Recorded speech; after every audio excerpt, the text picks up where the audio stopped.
Ciao a tutti and welcome to my channel. If you're new here, my name is Ambra and I make a new Italian lesson every week.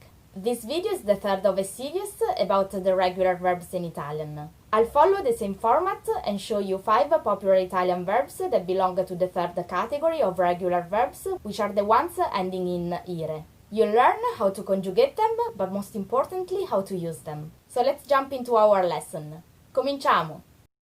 In Italian, we classify the regular verbs into 3 different categories depending on the way they end in the infinitive form. We call these 3 groups coniugazioni. Coniugazioni. In my previous lessons, we've seen some verbs that belong to the first 2 groups, like for example amare, to love, and leggere, to read.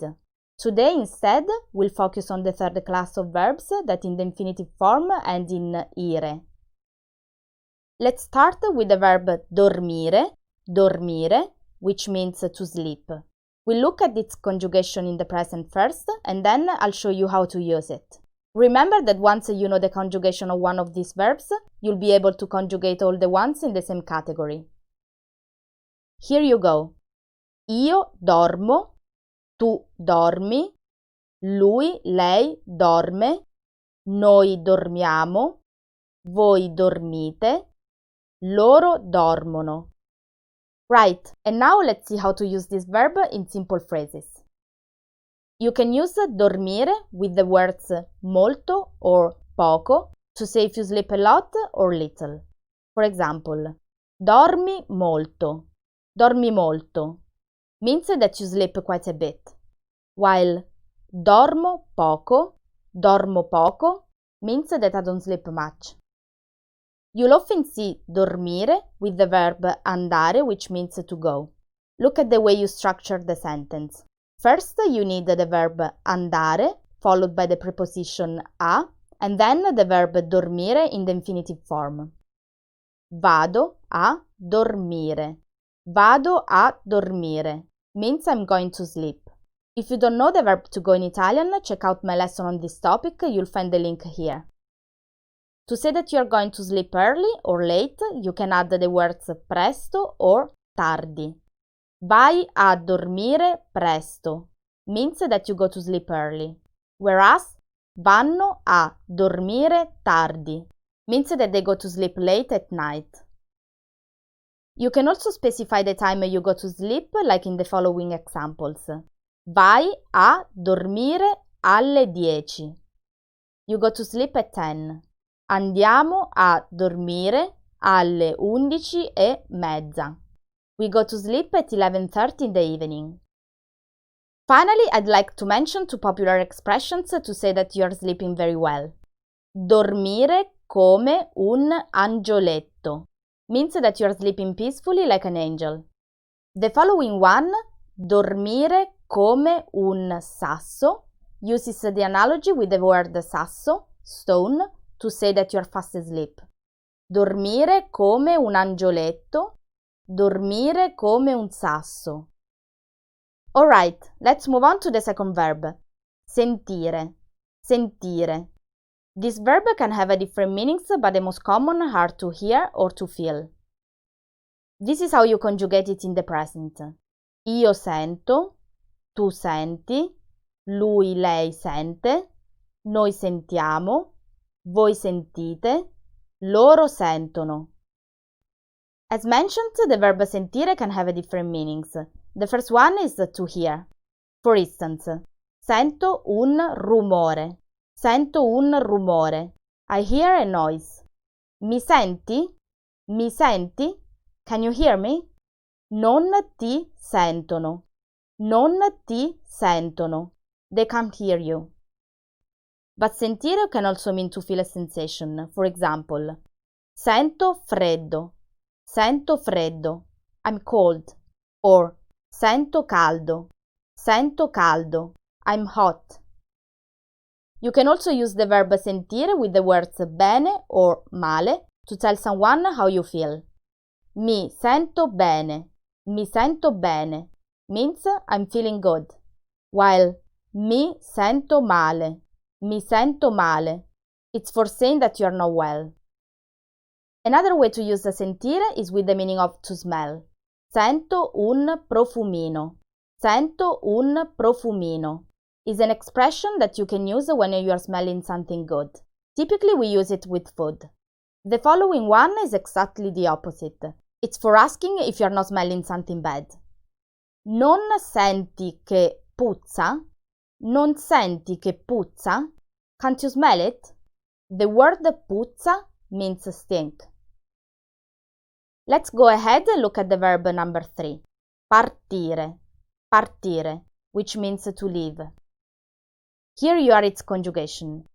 Io parto, tu parti, lui, lei parte, noi partiamo, voi partite, loro partono. Let's see now some common ways to use this verb. The first one is a question for asking someone when is leaving. Quando parti? Quando parti? When are you leaving? Quando partono? Quando partono? When do they leave? And these are few options on how you can reply. Parto tra 2 giorni. I'm going in 2 days. Parto tra 3 settimane. I'm leaving in 3 weeks. Parto tra un mese. I'm going away in 1 month. Note that here you need the preposition tra.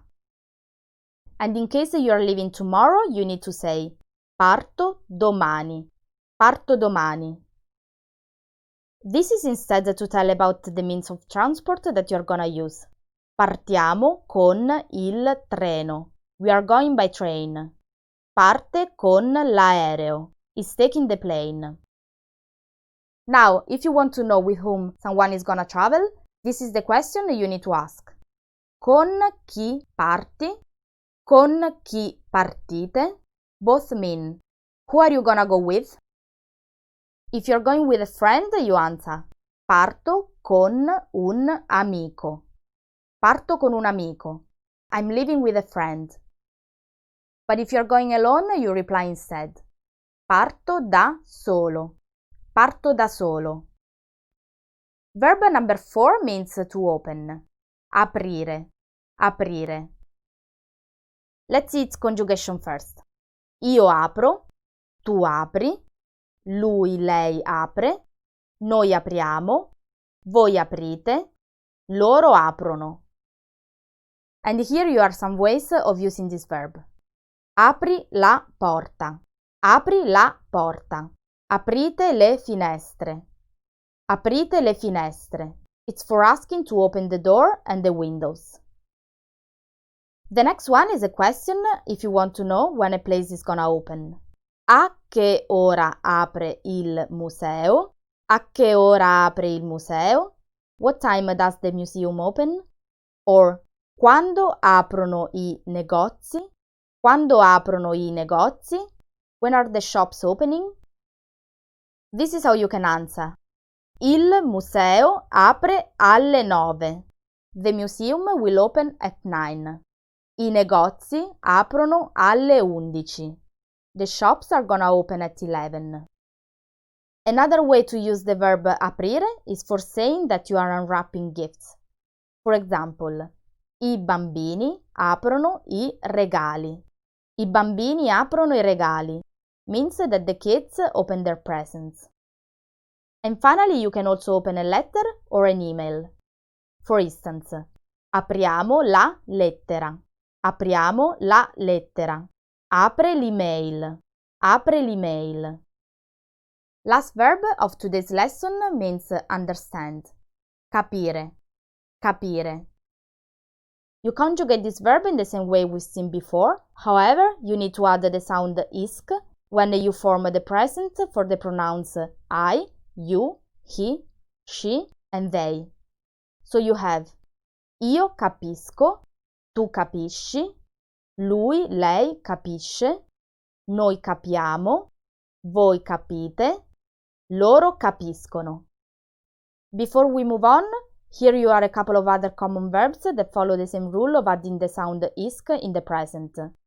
Finire, to finish, preferire, to prefer, and pulire, to clean. In the present they become finisco, preferisco, pulisco. Alright, With this being said, let's look at some ways you can use the verb capire. The first one is for saying if you understand the language or not. For instance, capisco l'italiano. Capisco l'italiano. I understand Italian. Non capisce l'inglese. Non capisce l'inglese. He doesn't understand English. Then if someone's talking and you understand all they say, you can tell them capisco tutto. Capisco tutto. But if you're not getting anything of what they're saying, this is what you should tell them instead. Non capisco niente. Non capisco niente. Or non capisco nulla. Non capisco nulla. Where niente and nulla mean nothing. Finally, here you are a couple of funny expressions for when someone's speech is making no sense and you don't understand the word. Non capisco un tubo. Non capisco un cavolo. Non capisco un fico secco. Non capisco un tubo. Non capisco un cavolo. Non capisco un fico secco. The words tubo, cavolo, and fico secco mean pipe, cabbage, and dry fig. Funny, right? Now, if you want to know more about how to say that you didn't understand and how to ask people to repeat, check out my lesson on this topic. I'll leave you the link below. And that concludes our lesson. Thanks so much for watching. Grazie. If you liked this video, please subscribe so we can keep in touch. See you next week. Ciao!